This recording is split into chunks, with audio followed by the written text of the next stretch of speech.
welcome to today's webinar.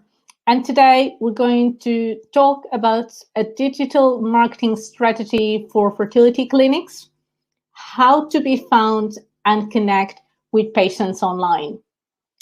My name is Andrea Trigo, for those who don't know me yet, and I will just do a short introduction about myself so you know why I'm here today and I'm so passionate about this topic.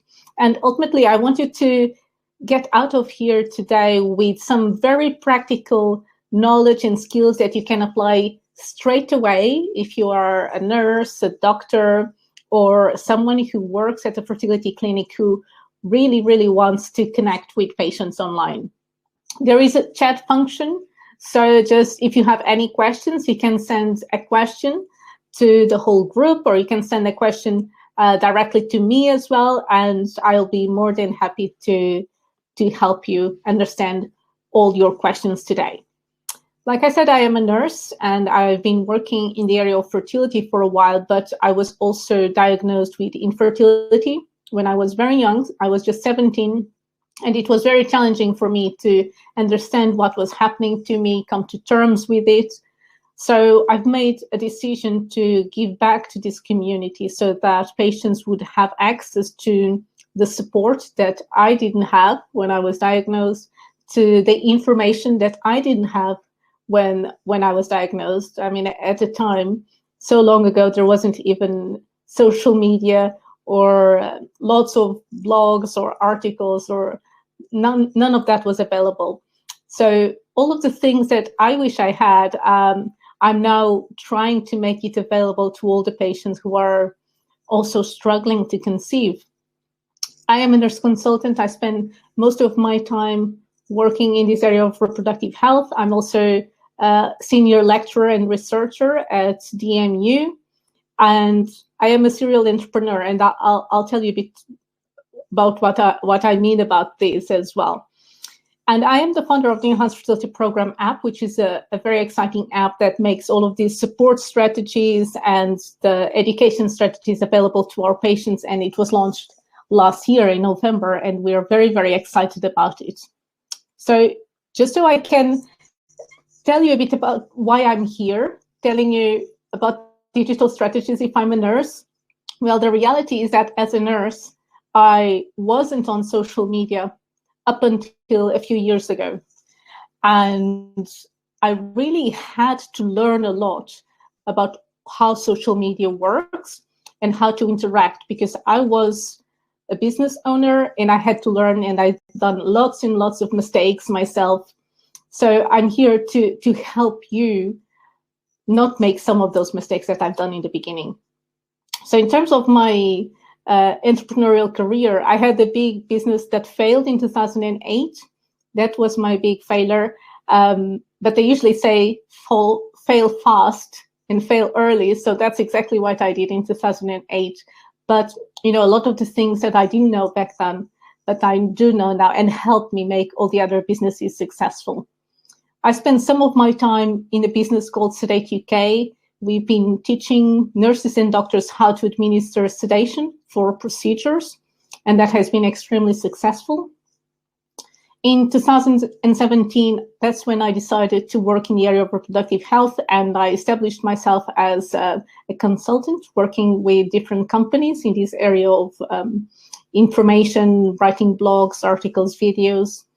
In 2019, the Enhanced Fertility Program was born, the app, and that's when I really started understanding what patients are expecting of professionals on social media. And then in 2020, last year, I've created a new organization. This is a charity in Portugal with a couple of other patients. So we have a lot of insight into what patients are needing. And also in 2020, I'm one of 5 nurses, part of the independent fertility nurse group here in the UK. And again, our goal is to make information available to patients, information that is trustworthy and that empowers them in their journey. So all the things that I'm going to share with you today are things that I've learned along the way of building these companies and actually making a lot of mistakes myself. So this webinar is part of the initiatives that I'm running as part of the Enhanced Fertility Program app. This is the app that I was telling you about that makes support, education, and care accessible to all patients. My mission is for patients to access the support they need when they need it. And we want them to feel supported during treatment as well. And it's available to be downloaded from the App Store, the Google Store as well. And we're now at 550 downloads in 3 months. So we are so excited about it as well. Today, I want to talk to you about these 5 things. Social media channels. Which social media channel should you be focusing on as a fertility clinic? What should you be posting about? And how do you engage with patients once you are on social media? Then I would like to talk about the aspect of your website or blog on your website and how you can optimize it to Google rankings so that you can show up on the top of on the first pages when someone Googles fertility treatment, for example.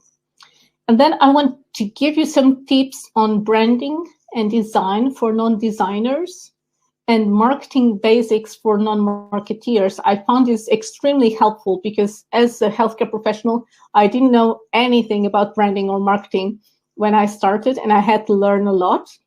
And I'm mindful that a lot of clinics don't have big marketing teams working for them. You might have maybe 1 person, 2 people working for you. You might outsource some of it, but it's important that whoever is doing your social media has some knowledge about marketing and branding. And I'm going to teach you very simple things that can make such a big difference in your practice. And finally, I'm going to tell you about the sales funnel and how it works. How do you bring a patient from being completely unaware of who you are as a brand to finally deciding to have treatment with you? And that is a journey. And how can we facilitate the patient to go on that journey? So first, I want to touch on the social media channels. What social media channels? Where should we be posting? And when do we post?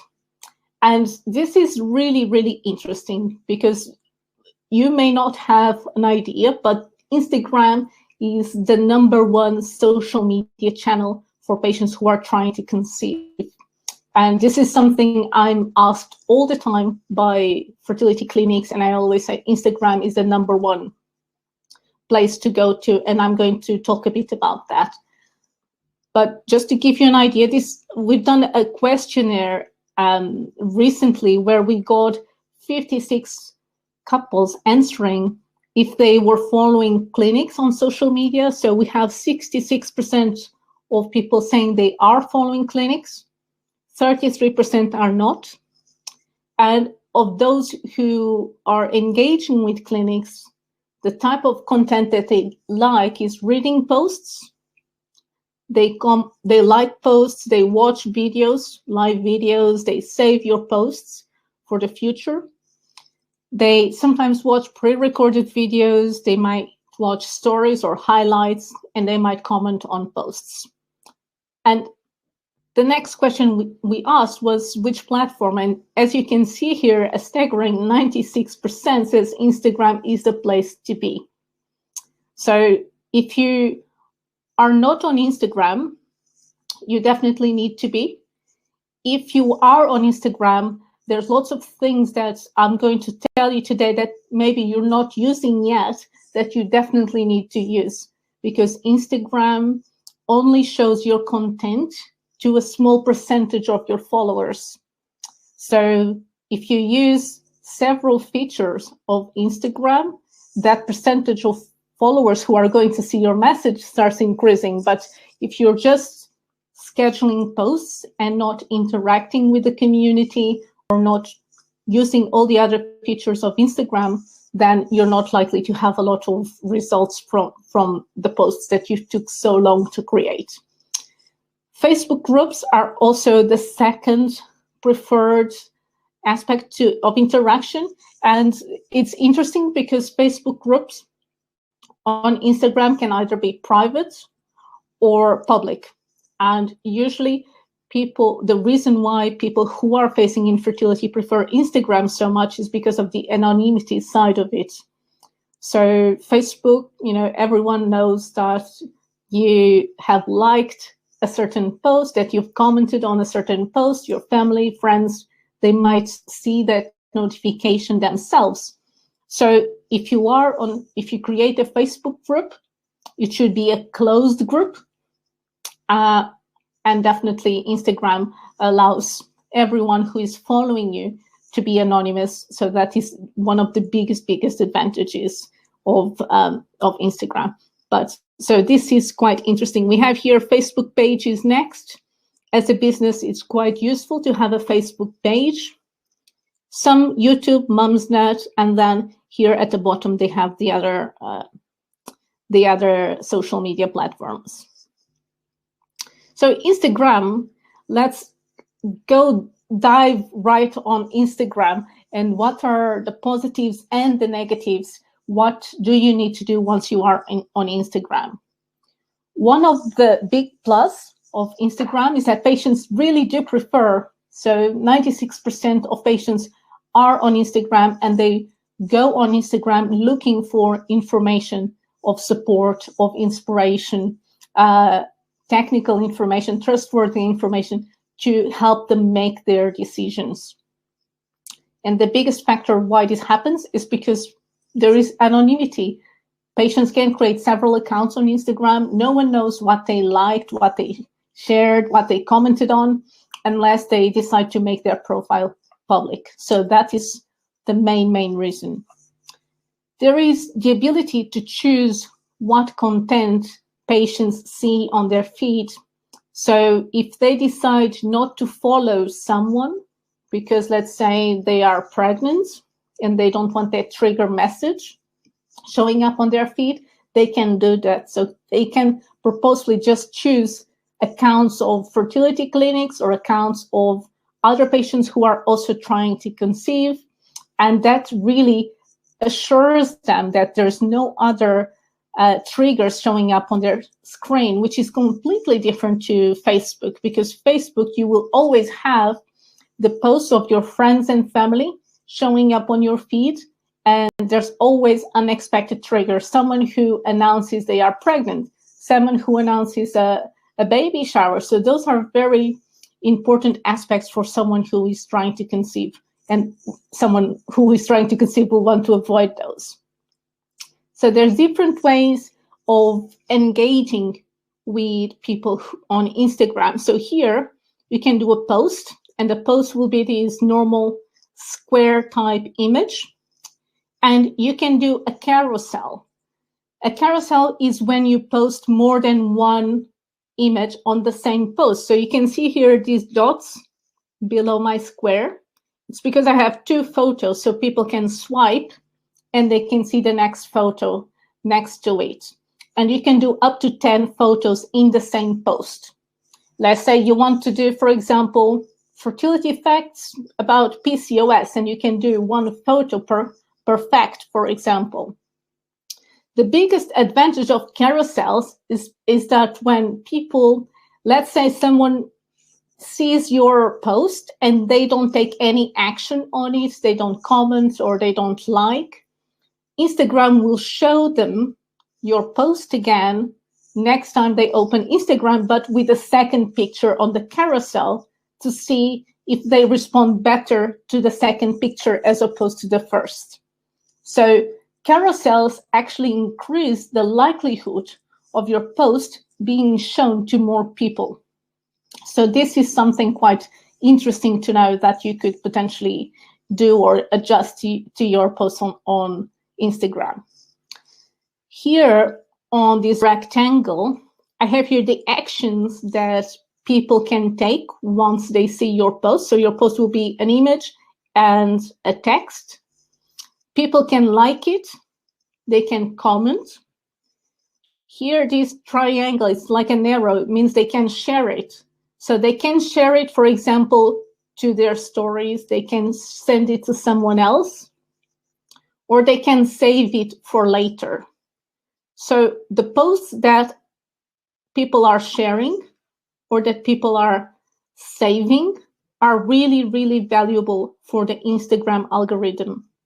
So you want to make sure that you are creating posts that people will want to save for later. So if it's, for example, an infographic, or if you're sharing a piece of research that is really important, people might want to save it and come back to it later. And that tells the algorithm that this is a really good piece of content that might be useful to more people.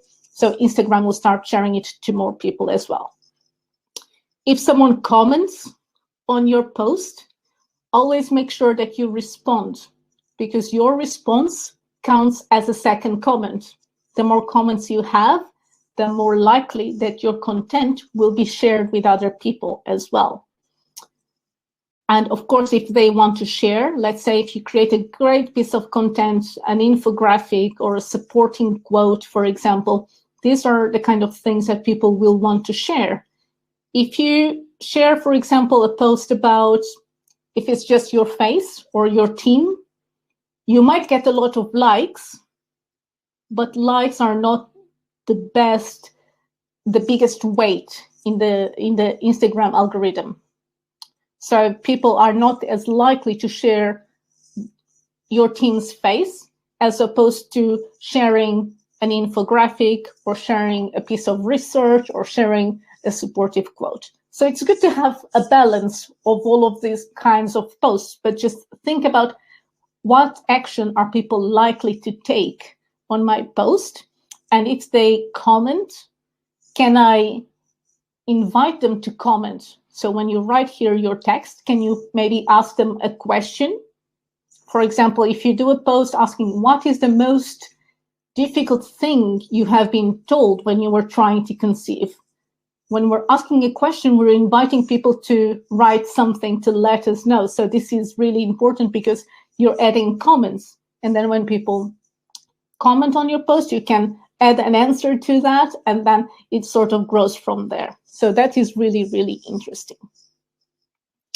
And then let's see what else can we do here on Instagram. We can also do stories. Stories are posts that only last 24 hours and will be here at the top. And why are these so important? These are important first because, let's say, Instagram only shows me a small percentage of the people I'm following. If I'm following 2,000 people, I will see maybe content from 20 of those 2,000 people. I will see the content that is performing the best, that other people are liking, that other people are already commenting on. So if you create a stories, that means that you will be, apart from seeing your post, your patients will be able to see your face or your logo here at the top. It's the first thing that patients see, and it's the feature that patients engage with the most. The problem with these stories is that you can't schedule it. So you literally need someone to do it every 24 hours. There's no way of scheduling stories. And that's the way of Instagram wanting to keep people engaged. And they want to keep people in the app. So this is something quite interesting to do. And the way you do it, so you go here to this plus button, and you can share a story, and there's different things that you can do with stories. So for example, here I've created one where I'm asking people what they prefer. Do you prefer to connect with others who are trying to conceive on Instagram or Facebook? And people can vote. So the more interactions you have, the algorithm is going to think, yeah, this is a good account because they are using all the features that are available, and they are getting engagement, they are getting answers. Another feature that you can use, for example, is doing a quiz. Everyone loves answering quizzes. So here, for example, how many days is the fertile window? And you can set the question, that the answer that is right, and people will be super happy answering your quiz. They want to see if they get it right.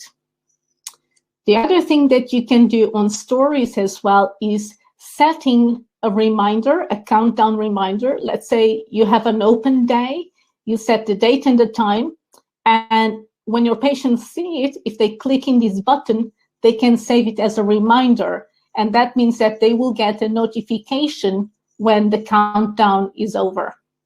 So this is something that is really, really cool. And of course, you can also share photos. This occupies the whole screen, which is quite cool. And you can also send people to go to your link in bio. And I will share a bit about the link in bio as well. Here, we can also see that patients can send you messages. So a lot of the selling and getting to know the team happens in direct messages. So it's really important to have someone managing that and answering patients' questions when they send you a direct message. So we were talking about the link in bio. This is what we call the bio in our Instagram.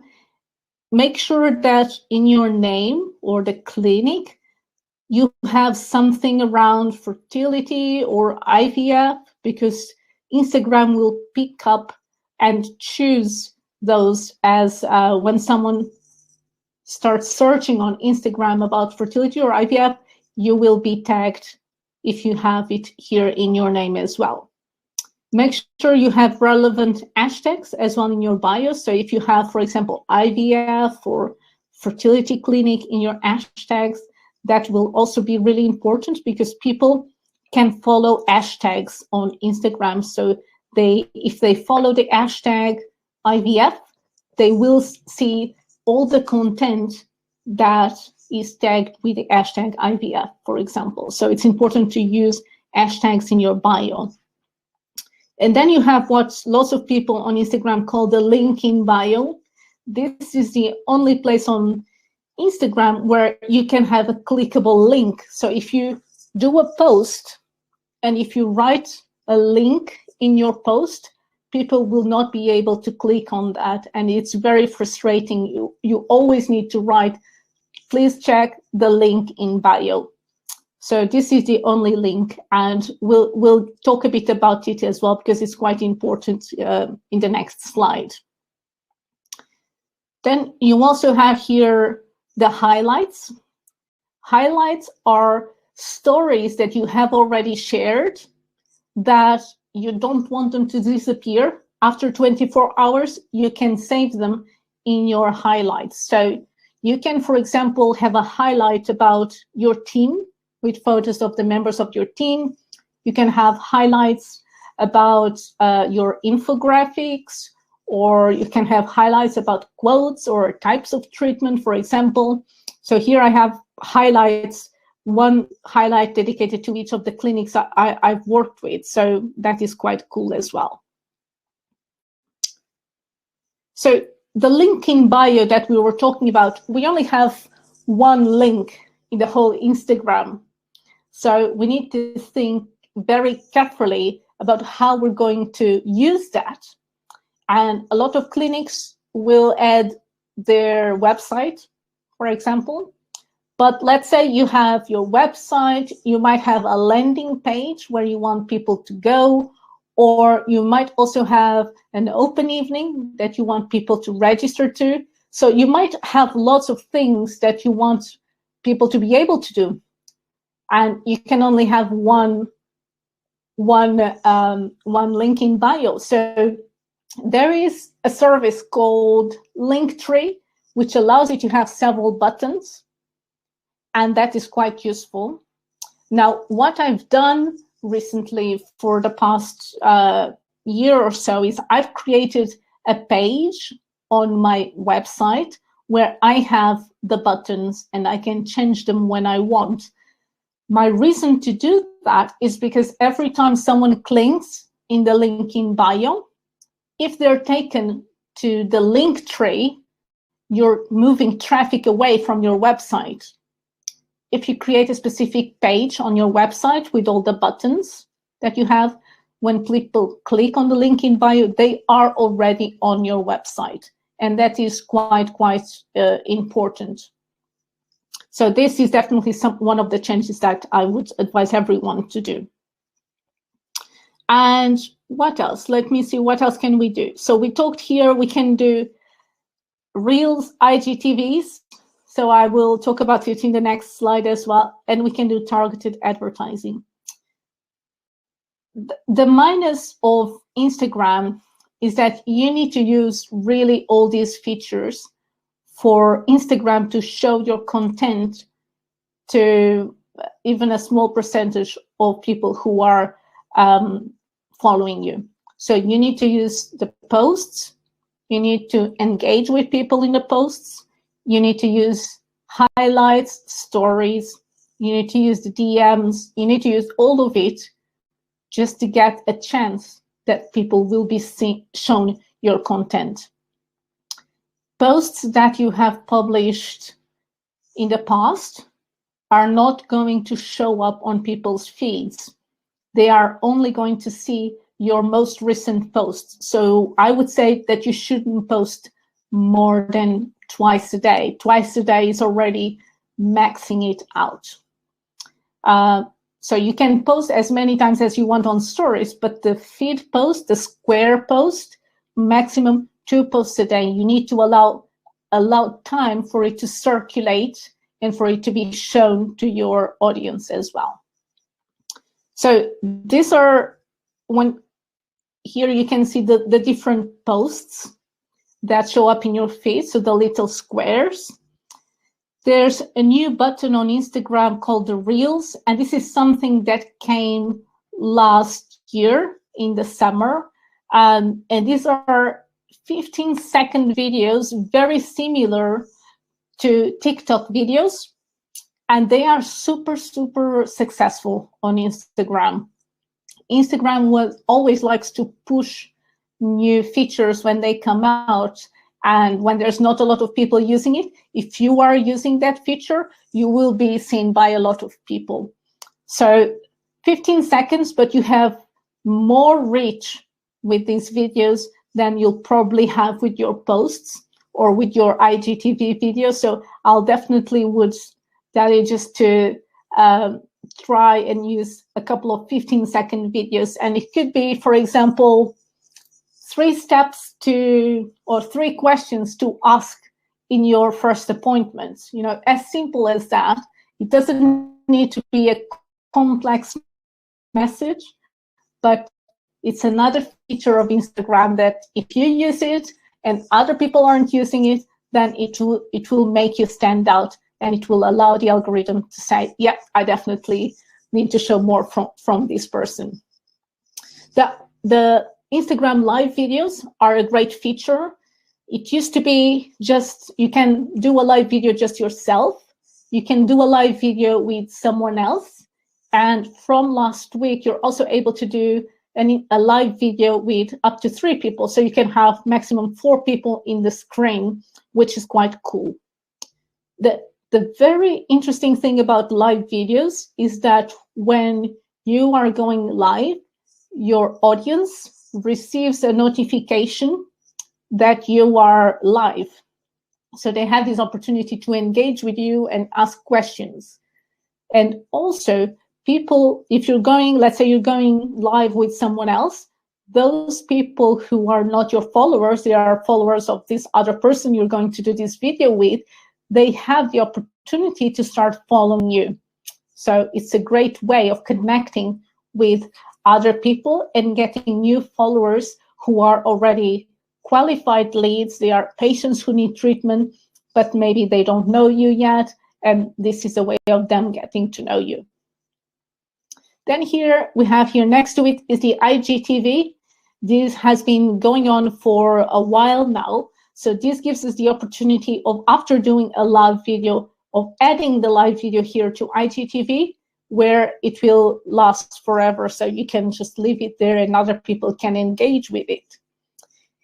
But let's say if you haven't done an IGTV, but you've still done a very good webinar, for example, a long video an hour, let's say, you can upload it here and your patients can go there and see it, and that is quite cool. Now, Instagram, none of this makes sense if you're not able to measure how you are doing. That is super, super important. If we measure, we are able to adjust and improve. We need to understand how are our patients responding to the messages that we're putting out there. So on Instagram, we have lots of statistics. So we can see, for example, how our performance has been compared to the previous 30 days. It used to be every week, which was quite upsetting, but now it gives you the opportunity of checking the last 30 days. So I can see here that I have been doing probably something good this month because I've reached 37,000 accounts, and that's an increase of 96% compared to January. So it looks like I'm doing something right, and it gives me an indication that I should repeat the same strategy that I've used. But if my numbers are bad, it's also a good indication that, okay, I can change that. The problem is that what is not measured, it's not managed. So we need to measure to manage how we're doing. So it tells you very useful things: how many people have visited your profile, how many people have clicked on the link in your bio. It tells you lots of things. It tells you how many people have interacted with each of your posts. It tells you, for example, how many people started following you or stopped following you. And it tells you as well the locations. You know, let's say if you are a clinic based in London, but you have lots of people following you who are from a completely different country, or you are, you need to make sure that the people who are following you, you are attracting the right kind of people who are eventually going to be your patients. You can see their age group. Are they people of reproductive age who would be seeking your services? Are they men or women? And you can see when are they most active online, because you can schedule your posts to these times, schedule your Instagram lives for these times. So it's incredibly, incredibly helpful. So if you are not on Instagram, or if you are, but you haven't used many of these features, definitely make sure you can use as much of it as possible, and you will notice a difference when you start using a lot. Now, the second platform that a lot of patients have said they use is Facebook, and patients do spend around at least an hour per day on Facebook. So it's good to be there. The biggest problem with Facebook is that there is no anonymity, so their family and friends will know if they liked, if they commented, which a lot of patients are not too happy about. And sometimes there are too many triggers. You cannot control what you see as well as you do on Instagram by blocking or following certain people. On Facebook, there's also different ways of engaging, and you need to decide what makes sense for you as a clinic. As a business, definitely you need to have a Facebook page. Bear in mind that maybe you'll have people liking your page, you might have people commenting on your posts, but if you don't have too many, just remember that there's lots of stigma with people who are going through infertility, and sometimes they might not feel comfortable liking or commenting on there, and that is okay. Just be mindful of that. If you do decide to create a closed group, that's also a great way of creating engagement, supporting the community. You can have a closed group for people who are your patients, for example, but make sure it's a managed group.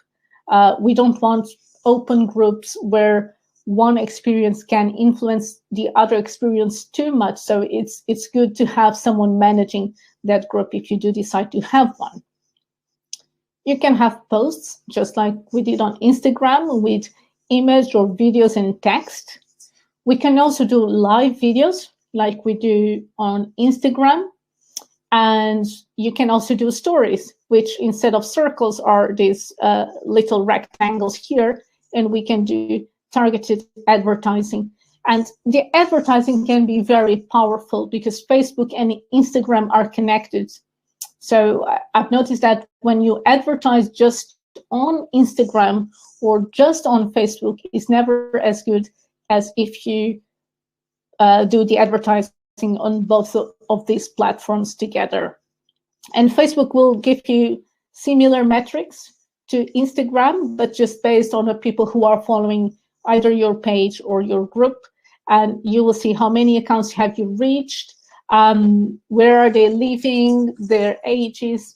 So you can access all of those, both Facebook and Instagram, on a specific Facebook creator page where you can have access to all of the metrics as well. And it's quite good to track that.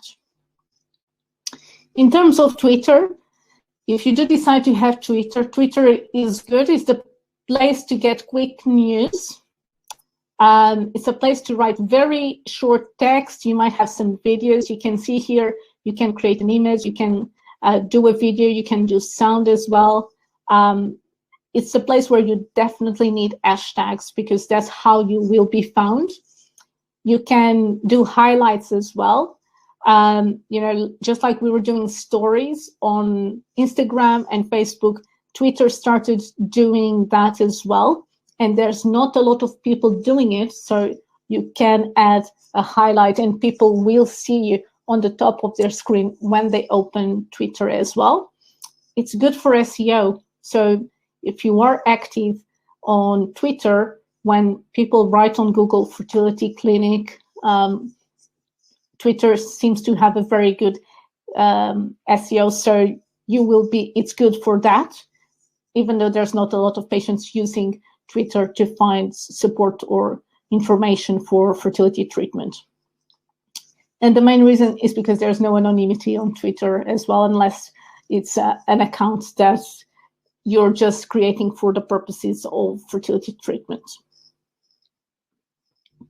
On YouTube, YouTube is the place where patients go for how-to videos. How do I give this injection? Or how do I do X, Y, Z? So these how-to videos are the place for YouTube. People are not going to search on Instagram for how-to videos or on Facebook. So there's really a good place on YouTube for us to exploit that. So it's a place for long videos. It allows for anonymity. But because it allows for anonymity, it makes it really difficult to track who exactly is watching or not your videos, because people may not like or may not follow, and they cannot like if they are not logged in, and they might not want to log in because they will need to have their account. So just be mindful of that. But you can upload videos. You can also go live on YouTube, and then you can have a series of metrics as well, just like we had on Instagram and Facebook as well. So how do you manage all of that? For me, the tool I've been using, I use two tools. One of them is called Buffer. Buffer allows you to schedule. If you are using the free account, you can schedule up to 3 social media platforms. So let's say you could choose, for example, Instagram, Facebook, and Twitter. And you can schedule them. If you have the paid subscription, you can schedule several accounts. So you could schedule all of them here. And you can write your text, add your picture or your video, and you can share. It will go automatically on the day and time that it's scheduled to go. The only thing that I would say, for example, if you are doing carousel images for Instagram, Buffer is not able to do that. So it means that at the time that it's scheduled to go, you will receive a notification on your app, and you'll need to manually do it from the Buffer app if you're doing a carousel on Instagram. So at the moment, I'm using Buffer for a couple of my social media accounts, and I'm using Facebook's Creator Studio to schedule Instagram and Facebook posts, just because instead of having a business account on Instagram, I have a creator account, which gives me more data, more metrics.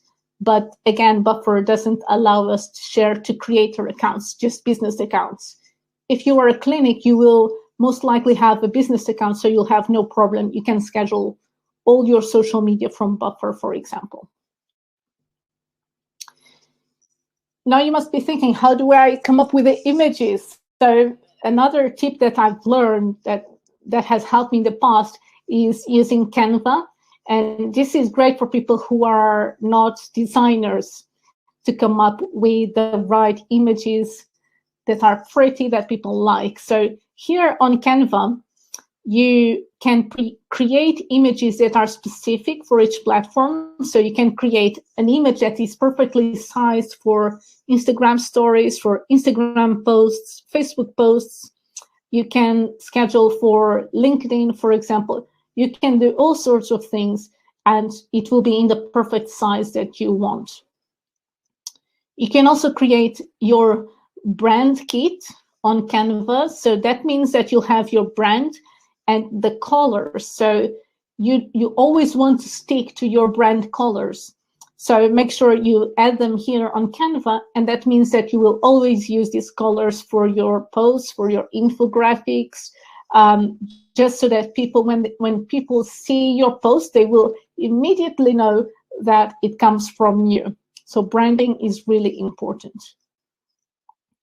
Let's say I want to create a post for Instagram. They give me some suggestions, or they say you can start from blank. I would say if you don't have a lot of eye for design, definitely go with one of the suggestions they have, because they have all been prepared by designers. So they are really, really good. So let's say I've chosen one of the ones that they've suggested, and you can make changes to their templates. A few things that you want to remember is that you want to stick to your brand colors. So if you go to, let's say you choose one of these templates, you can change these colors in the template to your own brand colors, and you want to stick with that so that people immediately recognize your brand. Stick to your brand font as well, because font is brand image. People will recognize you from your font as well. So in your brand kit, you can also choose the fonts that you always use and always use the same ones. Don't change the template too much from what it is on Canva, because if we change it too much, and if you're like me and I don't have a great eye for design, it can be totally wrong by the end if I start changing everything. Just change what you need to change to make it fit your brand. Remember to have light on dark or dark on light. Contrast is important because we want people to be able to read what you're writing and be able to see the images that you have. In terms of the website is the face of the clinic, so you still definitely need a website, even if you're doing all this social media. We need to choose carefully the information that we have on the website. It needs to be super clear, simple, and not too many words, because people don't read websites like if they were reading a research paper or a very intense book. People don't read every single word that you have on the website. And you might think about your own behavior when you are searching for something online. Let's say a patient Googled fertility treatment for PCOS, and you come up as a suggestion, they click the link. What they're trying to see in the homepage is they are looking for a place to click, a button that will get them closer to what they are looking for. So they're not going to read exactly everything that you've written in your homepage. They might be thinking, oh, here it says PCOS, or here it says fertility treatment, and is it clickable? And if I click it, will it give me the answer that I want to give? So it's important that what you have on your website is super clear, super simple, not too many words, and that the buttons that are clickable are very clear that they are clickable, so that people know that they can just click and go there to their next step. Customers or patients, they will only engage with you if they know you exist, and your website plays a very important role in that. If you don't have a website, or if your website is not optimized, patients will not be able to find you. So a few things that matter in order for you to be found on Google. One of them is search engine optimization. And that means that every page of your website needs to be optimized, so that if patients click find me PCOS treatment near me, and you have a website or a page on your website that is about PCOS treatment, that page will show up on Google. Or if you have a page on your website which is about egg freezing, and it needs to be tagged through a plugin within the website, that page is about egg freezing, so that Google knows and it shows it to people when they are looking for those specific words. So having each page on the website tagged correctly, it's really important. Having every image on the website tagged correctly is really important. Another aspect that can help you move up the Google ranking is backlinks. Backlinks means that other websites are sending a link to your website. So it might be, for example, people that you are collaborating with. For example, on my website, I have several logos of fertility clinics that I collaborate with, and the logos have a link directly to the clinic's website. So that is a backlink. And I have other people that I have collaborated with that have my logo on their website with a link to my website. So backlinks are really good. The more backlinks you have, the better it is. Internal links are important. If you have, for example, an article or a blog on your website that talks about egg freezing, you should have a link within that page that says learn more or schedule a call with one of our specialists here. So you should have links to other pages within your website. Internal links are important. Google Ads are also one of the factors that affect your Google ranking. So here I understand it's a very competitive market. There's lots of clinics advertising on this space, but if you do Google Ads, you will be able to see what your competitors are bidding for. It's a matter of how much they are paying for the ad, and the more they pay, the more you will have to pay to be on that first ad on the first Google page as well.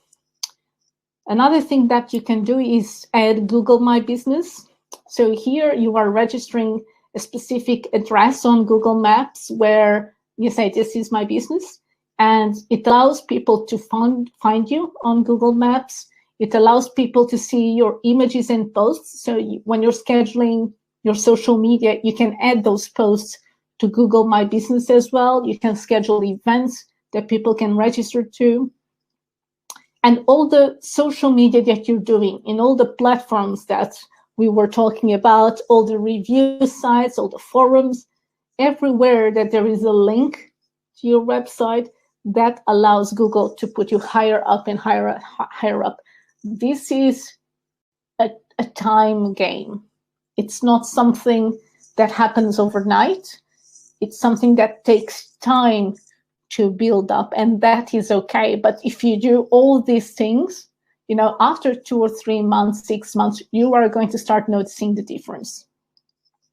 Ultimately, we want patients to engage with you and find you in multiple platforms. We want patients to find you on Instagram, and then they end up reading an article on your blog post, and then they might see you in an Instagram live video or in a Facebook live video, and they get the opportunity to see you multiple times. And it's only when patients see you around 5 to 7 times that they think, well, maybe I should get to know this clinic a bit more. Maybe they are right for me. So you need to make sure that you're giving your patient lots of opportunities to get to know you. Writing monthly blogs is important because the website is not static. If you stop writing, if you stop creating SEO, you will go down to the bottom of the Google ranking again. So it's something that you need to keep up. It's a good idea to establish collaborations and cross-sharing as well. So if you invite someone to write a blog for you, or you write a blog for someone else, they are likely to share that link on their social media, for example. So all of those things, it seems like a lot of work, but it takes time. And even if you do a little bit, even if you say, I will dedicate a couple of hours a week to doing this, then it can make such a big difference. And we're getting to the final part of this webinar, and I hope it has been so useful to you. But I would like to bring everything together by telling you about the marketing and sales funnel, because this will finally make so much sense to you. Marketing is an activity, and it's about increasing the levels of mutual trust and commitment between you and the patient. So patients might find you on social media. That's where they are spending almost 3 hours a day. It may be even more now in lockdown. They are on social media and they might find you. Or they might be on Google and they might find you. And this is the first step of this onion. And let's say that your post on social media was inviting them to access a website, your website, a blog post that you had there, or a specific page that you have there, or a landing page. You want to move people from where they find you to take a certain action on your website or landing page. Let's say you put a post out about PCOS or endometriosis, and they are pushed into your website or landing page to learn more about PCOS or endometriosis. Once patients are on your website, you want to capture their contact, their email address.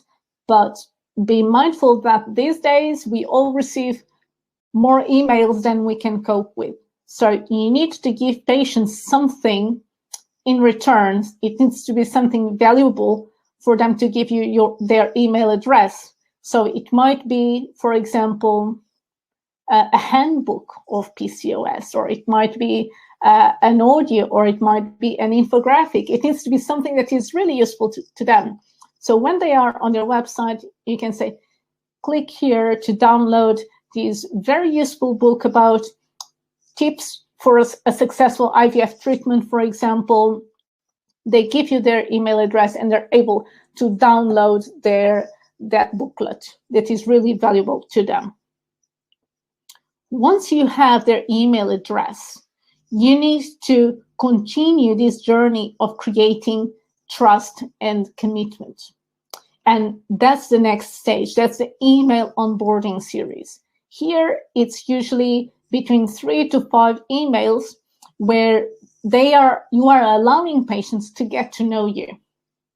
And when they finally trust you enough, you invite them to take the next action. And that might be attending your open evening or scheduling a call with you. When they are happy that they've attended the open evening and the call, that is your opportunity to see, is there a good fit between this patient and the clinic? The patient is doing the same thing. Do I trust them? Should I commit? And if they do, then there's a consultation, and then finally treatment.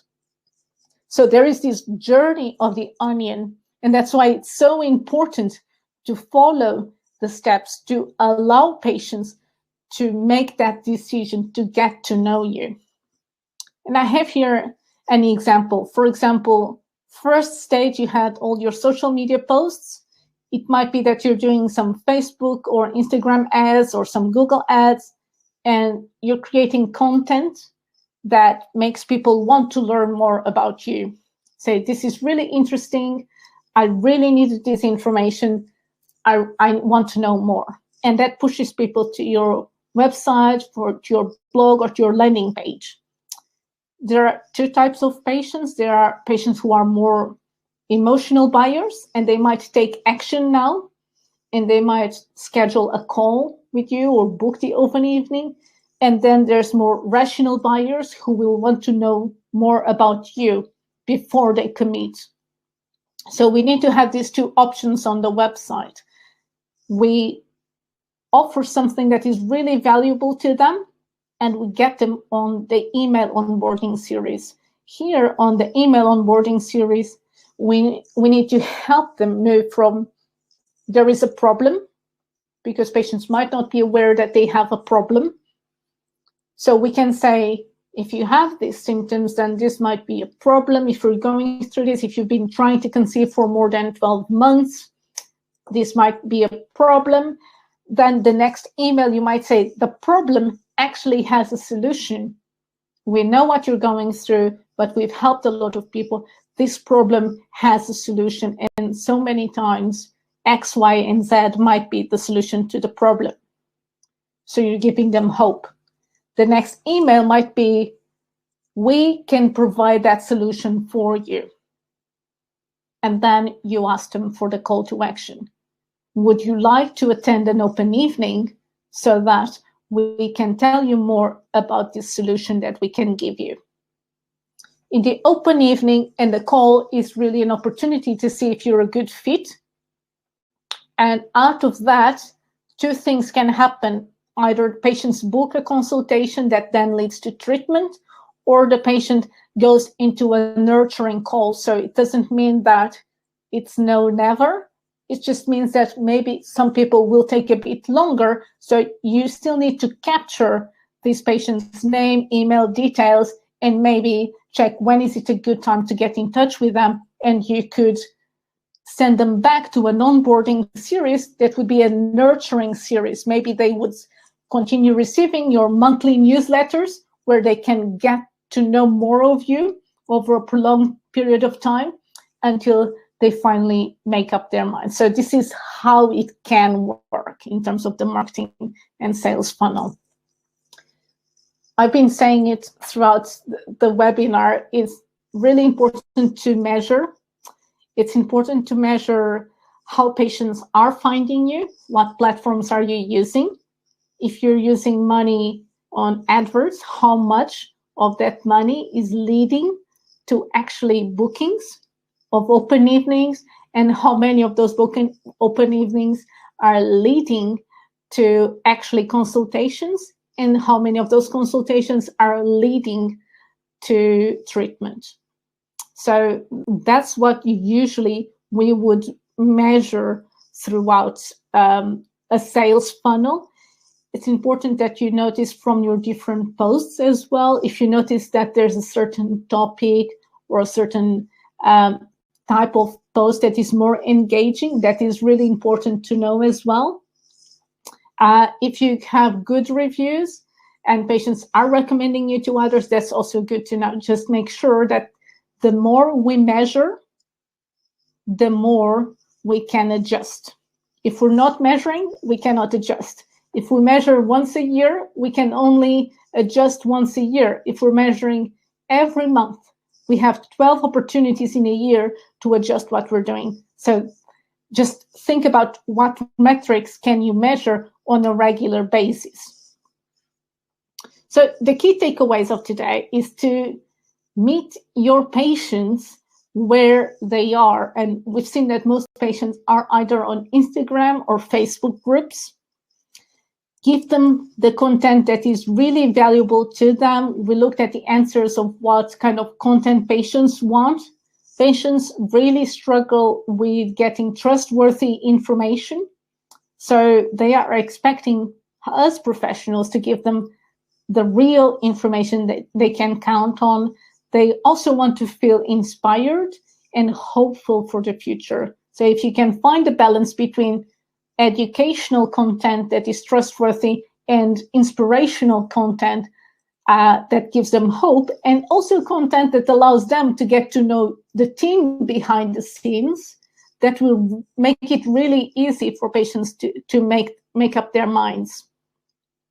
Interact with your potential patients, either through the comments on social media or direct messaging on live videos. Interact with them through the quizzes, the polls, in the Instagram stories. There's lots of ways of keeping them engaged with you. Whatever your strategy is, just have a strategy. It might be that your strategy is to post once a week on Instagram, or twice a week on Facebook, or once a month on YouTube. Whatever it is, just choose a strategy and measure it.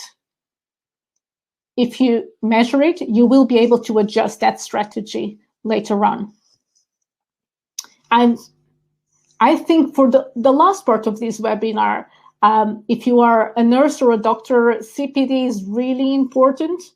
So I would invite you to think about 3 actions that you could take away of today to improve your digital strategy, to connect with your patients online, and to facilitate this trust and commitment between patients and clinicians as well.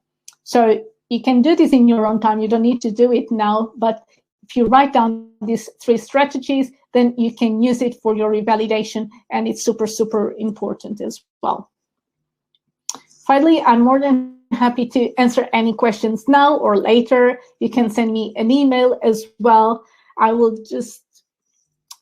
Finally, I will just tell you that if you haven't done it yet, if you want to download the app to see what it is, if you want to share it with your patients, we're more than happy for you to do that as well. And it's important that you check it out before you recommend it to your patients, of course. We are also collaborating with several clinics. We have at the moment more than 500 patients. We have 6 clinics already with us. Lots of patients who have been finding the program useful. Lots of patients found that it has felt more supported. It felt that their ability to cope with treatment has improved as well, and recommended it to others. If you feel that you'd like to be one of the next clinics to enroll on our 1-month free pilot, we are more than welcome to considering you. We have 1 place available for April, and we have also 1 place available for May. So if you want to try that 1-month free trial where you get to engage with our users and see how we can help you connect as well with patients, we are more than happy to do that. And you can schedule a call with me anytime or send me an email. You will also receive an email tomorrow as a follow-up and a replay of all of this, because I understand it might have been too much information. So if you want to revisit that at some point, the replay will be available tomorrow on your email. And yeah, just feel free to email me if you have any questions. And thank you so much for joining us today. I'm so glad that you've chosen to be here today. I hope you have a great evening, and I'll meet you on social media. Bye, everyone.